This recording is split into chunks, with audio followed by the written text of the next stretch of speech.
Okay, great. Hi, everyone. My name is Courtney Brown, and I'm a Senior Marketing Manager here at EDB. I'll be your host today for our webinar, Konica Minolta Healthcare Builds Path to PostgreSQL. I'm joined by Adam Bunch, Director of Engineering and Architecture at Konica Minolta, as well as Jamie Watt, VP of Global Customer Support here at EDB. Now, before I turn it over, I'm going to go through a few housekeeping items. This presentation is being recorded. We'll be sharing the recording along with the slides after the broadcast to the email address you used to register. The lines are all currently muted. If you have a question, please feel free to submit it in the question panel below. We expect the presentation to last most of our time today, but we'll allot any extra time we have to Q&A. If we don't have time to address all of your questions, we'll be sure to follow up afterwards with any question that wasn't answered. Now I'm going to hand it over to Jamie and Adam. Thanks, Courtney. Well, today, as Courtney mentioned, we're going to be going through a conversation with the Konica Minolta healthcare leadership. Adam specifically talking about kind of the path that they took to Postgres, as well as the path that we've taken together in our partnership between Konica Minolta Healthcare and EDB. I'm going to hand it over to Adam to walk us through kind of some of the backstory and what brought us to where we eventually became partners in the overall Postgres journey for Konica Minolta Healthcare.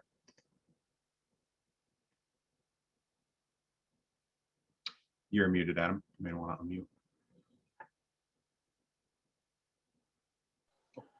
There we go. The catchphrase of 2020. As I was saying on mute, Konica Minolta, I think for most people, if you've heard the name, you think of us as sort of a printer copier business, and that is a large portion of the business that we have in the U.S. today. But Jamie, if you'll advance a slide, we're a global company of 43,000 employees, 2 million customers, 150 countries, and a large part of it is business technologies, but a large part of it is healthcare.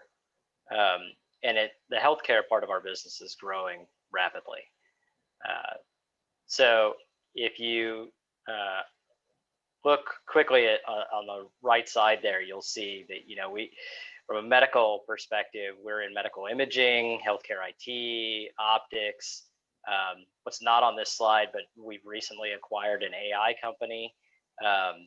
And so we do a lot of things in the precision medicine space that a lot of people aren't familiar with when it comes to Konica Minolta.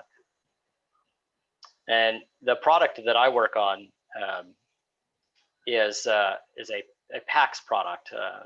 Picture archiving system is what that refers to, but it is how we intake and manage radiology images, MRIs, X-rays, CTs for our customers, and give them the ability to manage and view those patient records, do diagnostics for those patients, and then send those reports back to their doctors.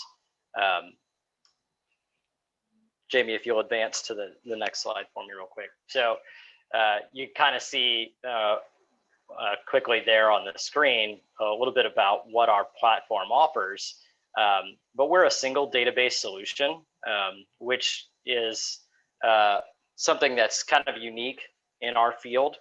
Most of our large competitors don't offer a solution that the PACS, the billing, the radiology information solution all live in the same database. And that makes us a little bit unique in this space, and is part of the reason why kind of we're here today talking about the database side of our platform. But our platform provides our customers the ability to store and manage, diagnose patient information, and share that patient information with referring physicians and with patients. Now, out of curiosity, what is it that drove the decision to have a unified database approach to this instead of having, basically a farmed or distributed approach? So from a platform perspective, you mentioned that a lot of the competition out there has multiple databases. Is there a specific value that you guys kind of bring to the table by having that unified approach?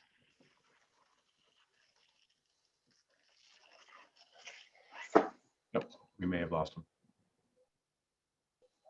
I am really sorry. My headphones just went out, so give me 1 minute. See if I can fix this. No problem.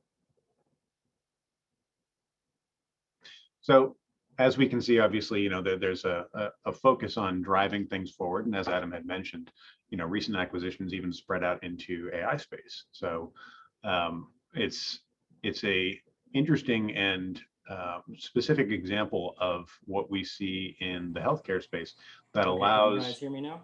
We can. Are you able to hear us? Can you hear us okay? Jamie, I can hear you. Can you hear me? Oh, it appears as though 2020 has been rescheduled into 2021. We'll see if we can get this swapped out. Bear with us just one moment, folks. There we go. Now I can hear you. Okay. Loud and clear? Yep. Awesome. Okay. So you can hear me okay? I can hear you just fine. Yes. Thank you. Great.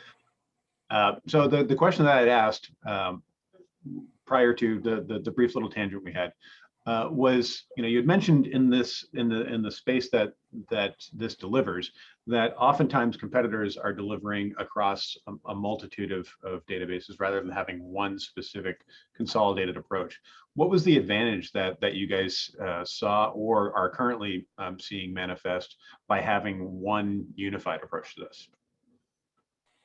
So having a single database allows us to essentially make the application experience much faster for customers. So given that it's essentially a single portal where they can do multiple things as far as the patient data is concerned, because having all of the data in one database, we can very quickly join data together and present it to the customer much faster. And in fact, our web portal is designed so that it automatically refreshes data in the web if it changes in the database. So the customer doesn't have to refresh their screen or make any changes to see the most up-to-date data. And that's one of the key factors, and one of our bigger selling points is our ability to present the data as it changes to the customer in real time.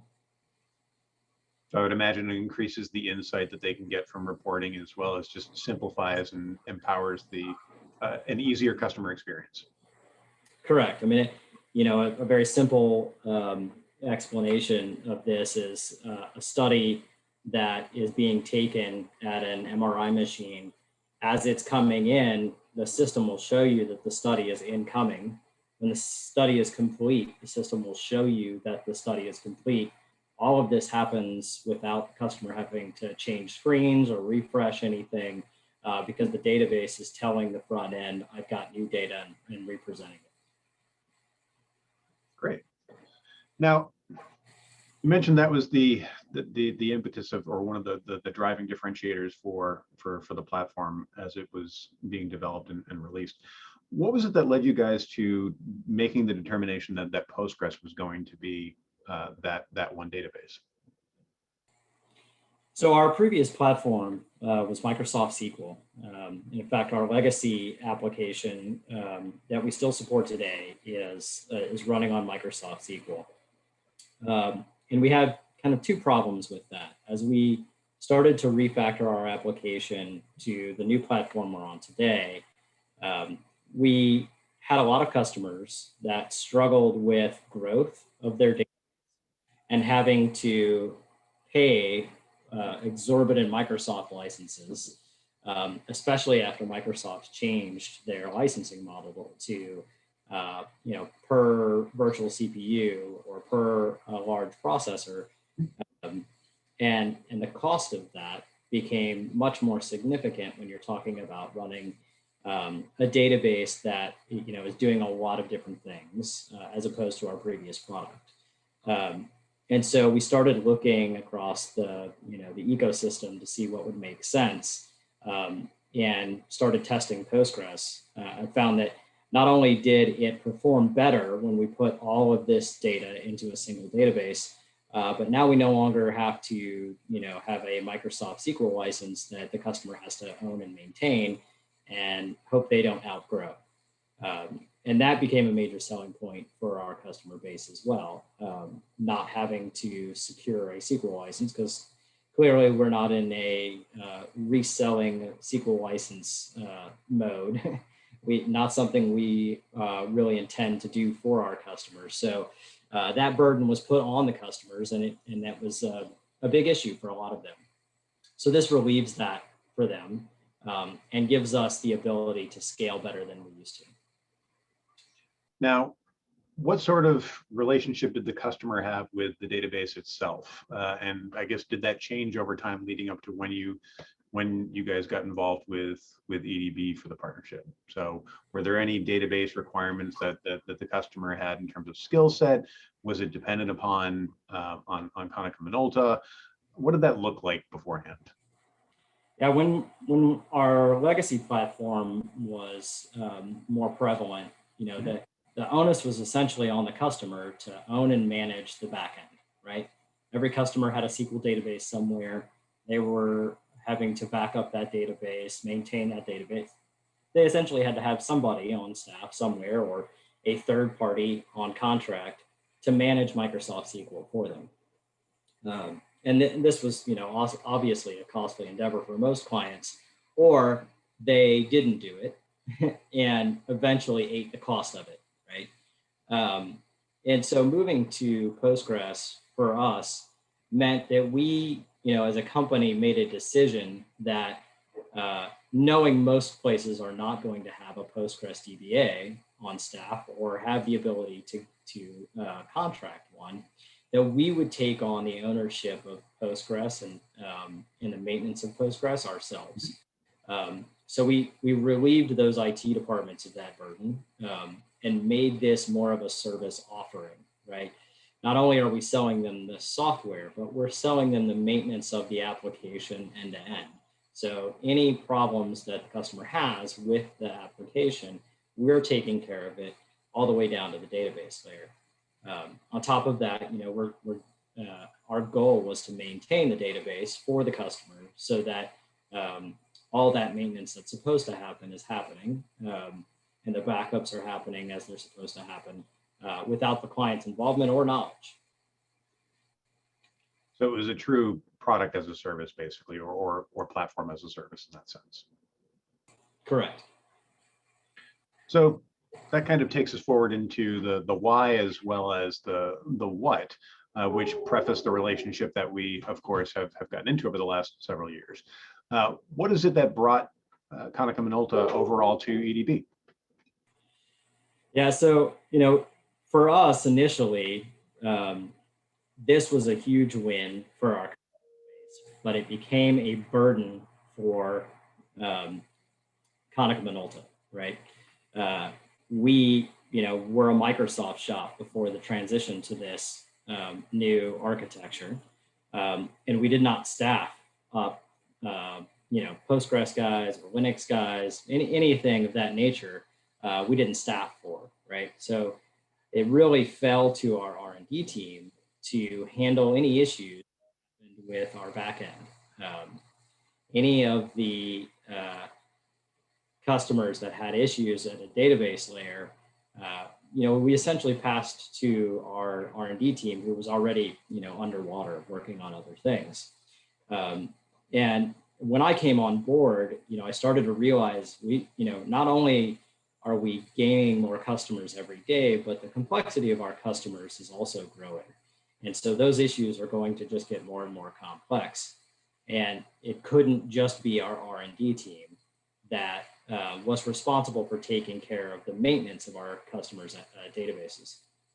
So I started looking towards, how do I, expand my engineering team to include some DBAs that can handle this for our customers. And I live in the Raleigh-Durham area. It was a huge technology space, Red Hat's here. So I thought, should be super easy for me to find a Postgres DBA or two to put on staff so that we can handle this in-house. And as I started to look, I started to realize not only am I going to have trouble finding people, and I did, those people are going to be super expensive. And so I started looking at what are my alternatives. How, instead of getting 2 or 3 guys that can man, our databases 24/7, what alternatives are out there? So we looked at, the players in the field and kind of settled on EDB as a place that could provide what we were looking for: 24/7 support of our customers' database platforms, and be part of our team, right? So for less than the cost of 2 FTEs, I've now got a 24/7 DBA team that's maintaining and managing our customers' backend for us, which was a huge relief, not only for me. Now I can sleep at night knowing my customers are taken care of, but my R&D team as well, no longer having to be that single point of failure for our customers' database platforms. Great. So one question I would now pose to the audience, now that we've kind of gotten into what started the relationship with EDB, is we've got a poll that we'll be putting out there relative to how you guys are handling your database management today. Courtney, if we could throw that poll up.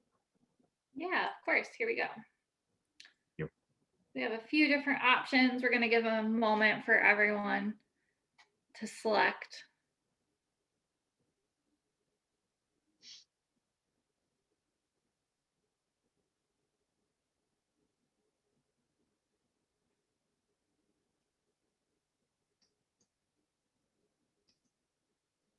So there are a few different options: blended model, 1 or more dedicated DBAs, separate company, rely on a DBaaS infrastructure, or still figuring it out. So it looks like we have just a little over of half the audience has been able to vote. So we'll give it a few more seconds, and then we'll close it out and show everyone the results. Great, thank you. Yeah, thank you all for participating. So here we go, and here are the results. So it looks like we've got, well, at least the most dominant portion of the audience is we have 1 or more dedicated DBAs who handle the Postgres solution. So I think it's going to be intriguing for us to get into the story a bit more, where we look at that percentage, as well as how there are blended models with 1 or more people who handle Postgres, and other parts, right, where we look at modern DevOps, as many times as many of us have heard that label over the last 10 years, and we're still figuring it out, right? Kind of hearing how the relationship began and how we developed things over the course of the last couple of years might help to drive either questions or conversations or curiosity with those that are on the line here, as far as how you may form that going ahead. So if we take a look at the timeline that we've got here, the relationship between Konica Minolta and EDB started a couple of years ago. And what we saw was a consequence of engagement, as Adam had said, right? So where there was an acute need initially to fill a space in terms of Postgres availability, competency, 24/7 accessibility of teams, that was certainly, I think, the instantiation of the initial need, right? And I think it was probably a few months thereafter that we started to see partnership in understanding what the footprint or the established patterns kind of looked like in terms of how to deploy against customers. So as we got further and further into that, delivery was there from the onset, but has remained contiguous from the initial point of delivery through where we are today. What's changed, I think, is steady state, and certainly Adam can speak to this. I think steady state has become something that's a consequence of the confidence of the service, and has continued to drive towards optimization and transformation based off of customer scale, solution scale, and the strategy of where we go next. I think what we'll hear next about the overall journey is going to add a lot more color to the framework that we've got here, but this kind of gives a snapshot of how the relationship and the journey has has evolved over the course of the last couple of years, where we look at different pieces of the overall model and what was expected from remote DBA versus what has actually blossomed as a consequence of the relationship. Adam, what are your thoughts? Yeah, I mean, I think we've talked about this a few times. When we first started talking, I had some needs around, making sure my customers were taken care of. And the very first thing that I wanted to take care of was make sure that we had solid backups for all of our customers. Mm-hmm. And then on day one of our engagement, on our kickoff call with EDB, my hair was on fire because one of my engineers had accidentally deleted the production database for one of our customers. So that set the tone for our partnership with EDB. They jumped right in to help us fix that problem for our customer, take an old backup, get the customer back up and running, and then helping us get all of the data back into the database over the course of the next month to make that customer whole again. And so, we blew up everything on day one. And from there, EDB has been instrumental in making sure that, all of our customers are in a good place. On top of that, they took a platform that I was already using and adopted it to maintain all of our customers, so that I didn't have to change what I was doing. I didn't have to go out and find a new tool or new process. EDB went in and used the tools we already had to start maintaining and managing our customers' databases. And so that was huge, right? That to me said, okay, this is a vendor that is going to be a real partner and make sure that we can succeed with what we've got, willing to make whatever sacrifices it takes to get us up and going and get us into the future.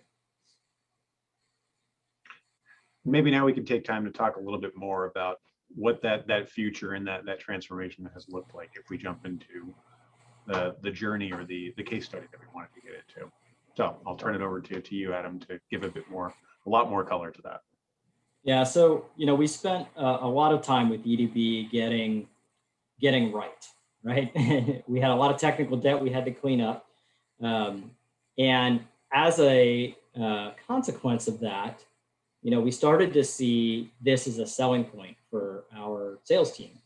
The sales team was telling the customers, hey, we now have a 24/7 DBA team that's backing your platform. So software as a service or platform as a service is real here. You don't need Postgres people on your team. You don't need to have anybody who understands Postgres in order to run our product, even in your data center, right? And that selling point became huge for us. And that started driving us into larger tiers in the market. So Konica Minolta for a long time has been a relatively small player in the healthcare market, up against giants like Fuji and Philips and GE. Konica had a much smaller footprint than those behemoths. But what we lack in size, we have gained in agility, right? So with the EDB team in tow, we've been able to go to some of the largest players in the space and start to bring in some of the top tier healthcare providers in the country. And a little over a year and a half ago, we started talking to one of the top 3 radiology providers in the country about giving them our platform, right? Bringing our platform to them to remove a lot of the roadblocks they had with their legacy platform. At the time, we had never touched a customer this size. This customer is seeing, upwards of 2.5 million patients a year.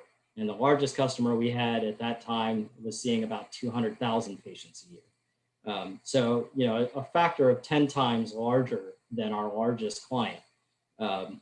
And it didn't take long because we do have a great product. The UI of our product, I think, is leaps and bounds over the competition. And we see that in all of our demos. So, sales didn't have a hard time selling this.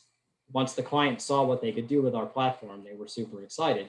And so they signed. And it wasn't until the customer said, okay, we're signing and here's your go live date, we started freaking out in the back end, essentially saying, okay, now we have to scale. How do we do that, right? R&D hadn't thought about this problem yet until sales had already sold it, which, it happens. Not the first time we've been in this place, but certainly the scariest time we've been in this place, where we sold something 10 times larger than we'd ever done before. So my first stop was EDB. I reached out to my account manager on the RDBA team and said, I have a new problem, and it's not a support problem, it's a scale problem.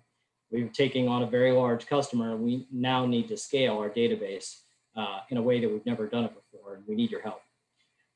And that took our partnership with EDB to the next level. We started bouncing ideas off each other. R&D came into the picture and started talking to EDB directly. And the amount of collaboration we had with EDB throughout this process was huge. We started doing some internal research and planning, talked to EDB about our ideas. They gave us feedback on everything. And they started to guide us really to the right solution. Then we started testing in a number of different lab scenarios where we could simulate load and look at what worked and what didn't, bounce ideas off of EDB again. And that whole process should probably have taken a year or more, and was really probably less than 6 months. And EDB they didn't balk at all at the involvement with us and helping us to take that gargantuan task on in such a short time frame. And so it was a huge undertaking, and we couldn't have done it without EDB's help. Now, for those that are more DBA oriented or DevOps or much more technically oriented that are in the audience at this point, can you talk to us a little bit more about some of the technical insights or challenges or opportunities that we were able to drive ahead together as an opportunity from that review and that iteration and that collaboration? Yes, we for a long time just been a single database, single instance of Postgres running on a server somewhere for a client that is like I said, about 200,000 patients a year. Scaling that 10x meant that we had to scale the database. And from a technical perspective, we had a number of ways we could do that. And because our application is constantly feeding data back to the UI, it's very read intensive operation. And so what EDB helped us do was take our highly read-only database and scale it out horizontally with read replicas. So we now have a model where we have master and read replicas feeding the majority of the requests from the UI, and the master is the only one doing writes. That gives us the ability to scale horizontally to take on this larger load, obviously with PG pool in front of it and pooling those connections. And that's not something that we had even looked at prior to this engagement with EDB and taking on this customer. And they helped us, set this up in the lab. They helped us test it. They helped us get through all the kinks, all the way through to production. And it's not even just a consequence of having the expertise within Postgres, but also the development voices within Postgres as well, right? Where Adam had mentioned PG pool. Obviously, there's a number of folks within EDB that aren't just focused on the database development, but also extensions and tools. PG pool being one of them, right? So understanding at a deep level, not just from a solution perspective or an architecture perspective, but at a code level, what whether it be PG pool or other opportunities that exist for that would bring to that horizontal scale and that ability to go 10x or greater. I'd be curious to hear, obviously we're talking, so we got to a point of success with respect to that customer, but what sort of overall insights did that drive as far as opportunity for the product and customer footprints that you may see either that are currently being pursued or going forward? So we got to production with something that, we all kind of fingers crossed think this is going to work, right? We had tested it in the lab. We had not done as much testing as we would have liked. R&D would have liked another 6 months, but the client pressured us and said, we have to be live by a certain date. Sure. So we went live. And between me and the EDB team, we were constantly working on the back end for 2 weeks straight. I don't think I slept at all. And without the EDB team, I probably wouldn't have survived. But throughout that entire go live and the 2 weeks that followed, EDB was helping us change things on the fly, fix things on the fly, to the point where the customer didn't know. We were in the background, changing, fixing, making sure it's stable, and making sure that we had a successful go live. That model for us has become kind of the model we plan to use going forward, right?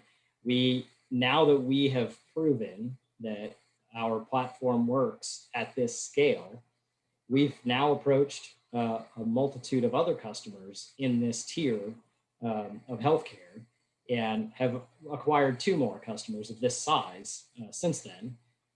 And this is the model we now use, right? This is the deployment model that we're using for Postgres for all of our large clients, and it's starting to trickle down. I actually recently deployed this master and read replica PG pool solution to one of my smaller customers that was starting to scale over what they had intended or what they thought they were going to be, but they acquired a bunch of imaging centers and started to get larger than we anticipated. And thankfully, we already had the solution, right? We already had something that we knew worked at scale. So it was something that was easy for me to go to EDB and say, hey, we're going to go change this completely. And in this model, it was, we were running Postgres on a Windows server. All right, well, now we're going to put it on Linux, and we're going to have 2 read replicas of PG pool. And that change made all the difference for this customer. It was a night and day performance difference for them. When we went live with the new database backend, they had been complaining about performance for over a year. And this change on the database backend made it all disappear. And now they are one of our biggest promoters. Oh, I'd say that's certainly a success overall. I guess the question that I would have for you before we jump into the open portion of the webinar is, how do you see this evolving going forward? Technologically or around the service itself, what sort of opportunities do you think lay ahead based off of what you've seen both leading up to this moment, but where we are abreast as partners today? Yeah, to some extent, this has kind of gone full circle, right? These large clients that we're working with today see the partner we have in EDB and have started to reach out to EDB on their own and say, hey, Konica is a big promoter, and we have other Postgres platforms that we'd like your help with. We want to build a Postgres data warehouse. We want to do X, Y, Z. How can EDB help us the way they've helped Konica? And so, I think that we're starting to take that partnership to a different level where we can bring each other that business. Mm-hmm. But on top of that, we're also starting to look at, what's next on the horizon. I'm looking at ways to start doing things securely over the internet that, we haven't done in the past. We're starting to talk about moving our entire platform to a SaaS solution in the public cloud. That means going to database as a service within Azure or AWS or Google. And that also means, how do I take EDB with me, right?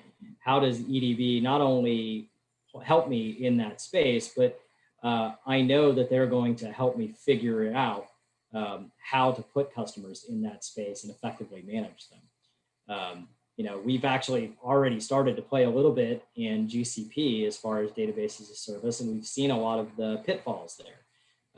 And so, we're learning lessons already, and we we started to scratch the surface on our cloud journey.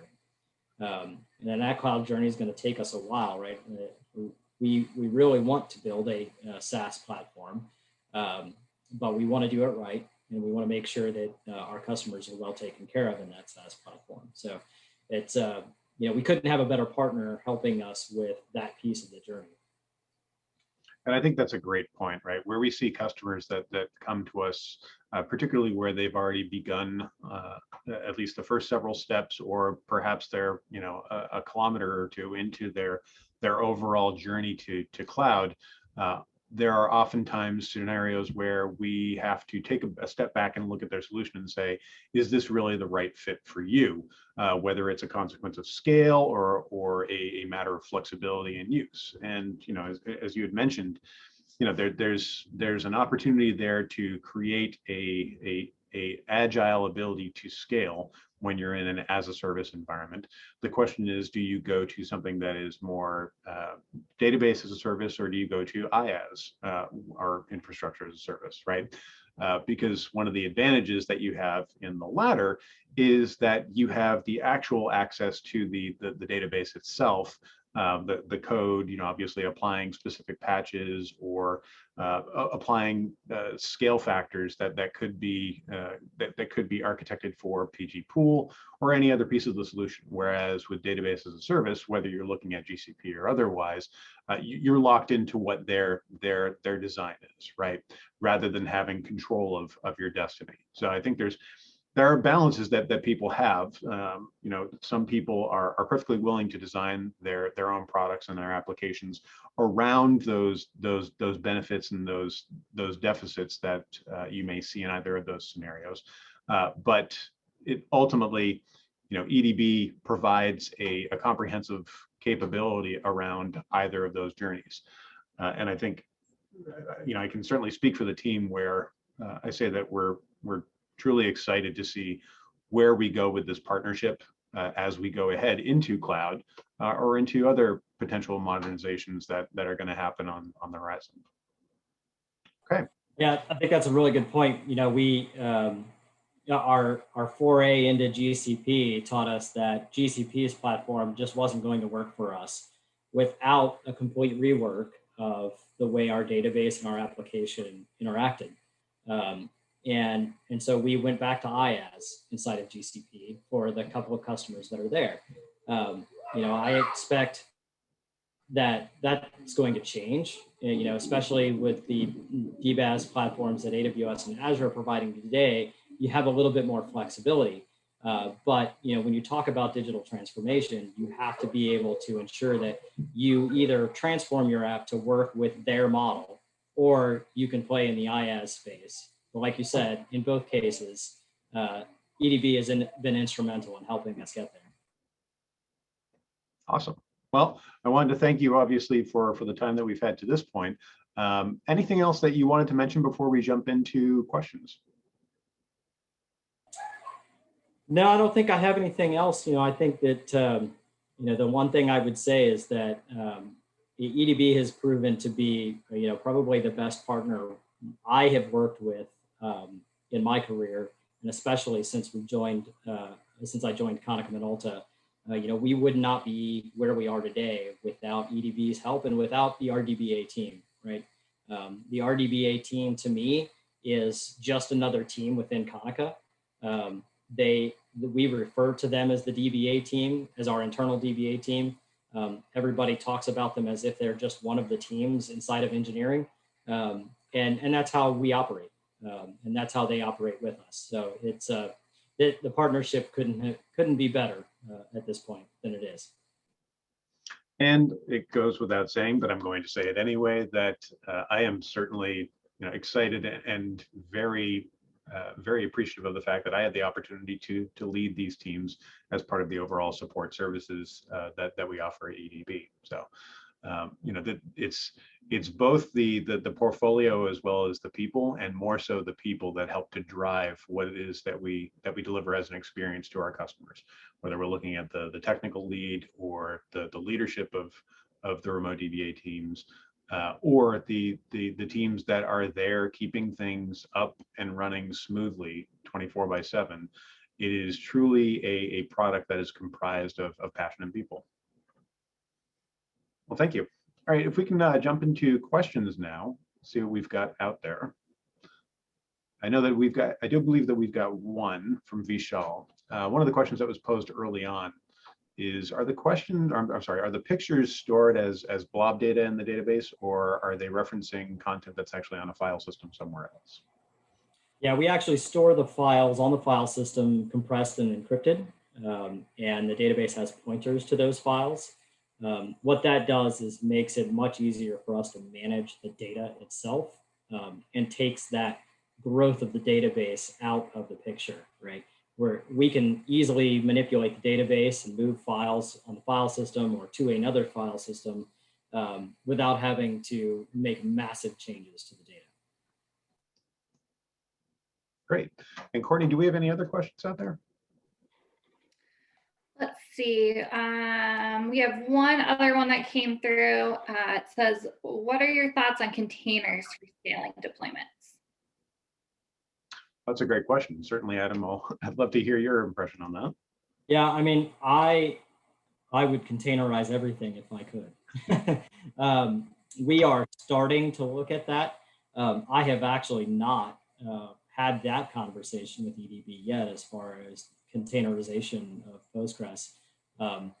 That is both interesting and scary to me. I'm not sure I'm in a place where I'm ready to tackle that kind of a problem, but we are starting to already containerize most of the modules within our application.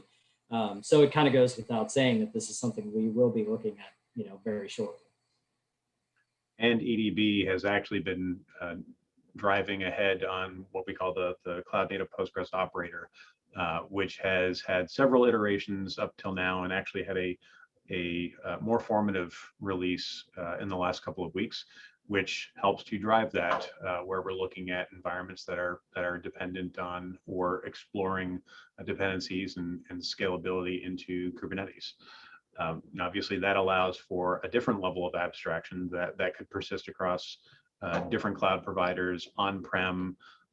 Really, it allows that sense of scale and freedom that may even allow customers or deployments such as what Konica has been doing to not necessarily focus on how does IaaS work within one provider, but how do I deploy containers across many providers, so that way I've got resiliency, whether I'm talking about geolocation or the services that are delivered or the providers, all of those things, right? It creates a better sense of scale, as well as a better strength of resiliency. Okay, I think we've got at least one more question that I see that was just posed. It's, do the databases stay on premise or in the cloud? And if you're referring to with the remote DBA offering, it operates where your databases operate. So we are delivering the service against customers that are either in colos or on premise within their own environment, or in the cloud.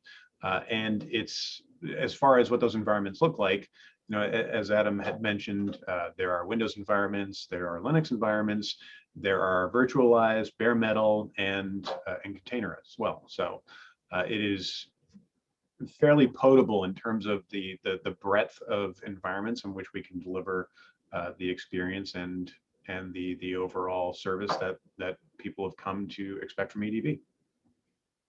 Yeah, to add to that, our customers are kind of all over the place as far as infrastructure is concerned. We kind of pride ourselves on being infrastructure agnostic. So if you want to run on OpenStack with, some direct attached storage, we allow it, and we'll support it so long as it meets the performance criteria. So we host a lot of our customers in our own private cloud, Konica private cloud. We have customers in AWS, Azure, GCP, on-prem, you name it, and EDB supports them all. Great. We've got another question out there from Glenn. Were other data sources considered to replace SQL Server other than just Postgres? What made Postgres and EDB stand out against these other solutions? So we did look at MySQL when we were looking at Postgres. And to be honest, this was before my time, so I'd have to kind of ask R&D what led them to Postgres. But I do know that the way that we are currently using Postgres, I believe there was some functionality that MySQL just didn't support at the time that allowed us to present back to the UI the fastest way possible. But again, I don't, I'm not an R&D. I don't know the technical details there that brought them to the platform. But for the most part, there were some things that MySQL just couldn't do, and in reality, that the Microsoft SQL couldn't do, that Postgres did for us in ways that probably we would not have been as successful without. And I think the question was answered as far as why EDB as a service was considered previously. But from a product perspective, I think that the open source focus that was a driver for Konica Minolta led them to PostgreSQL in general. And of course, EDB is focused on delivering the Postgres that our customers want. So it isn't necessarily about a proprietary solution so much as what we deliver against Postgres overall. And that could be for those that are on advanced server or those that are on Postgres. It could be for those that are using community tools or those that are looking to use EDB's tool set for HA or replication or backups. We do have another question in there from Yangling. Since you have one database, how do you handle CI/CD? So for us, our upgrades essentially are separate environments. So for the customers that do want a sort of CI/CD model, we have them set up a second environment that is essentially side B, right? We keep it up to date from a Postgres perspective with replication. We upgrade that entire environment end to end, and then we cut the customer over to that second environment. So it's not as, it's probably not as a true CI/CD model as we would like, but that's the model that we've found successful for our clients. And as you're looking at, obviously, whether it be cloud or a container, that allows for other opportunities, perhaps to go towards I guess a most modern approach on CI/CD as well, right?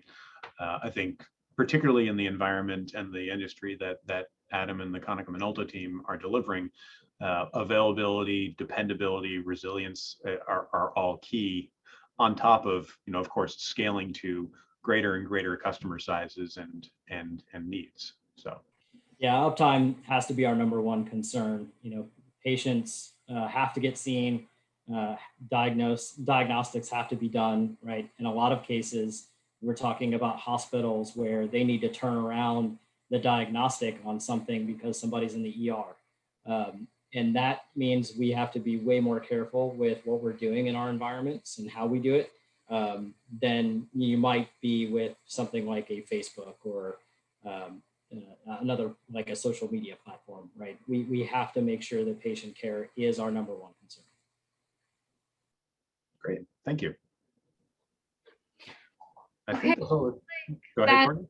Yeah, it looks like that's all the questions that came through. There are no outstanding questions. So I'll just remind everyone that you'll be receiving a recording and a copy of the slides that we put up after our session today. Thank you all for joining us. Jamie and Adam, thank you for joining us. And we hope you have a great rest of your day. Thanks. Thank you, everyone. Thank you, guys. Thanks. Bye.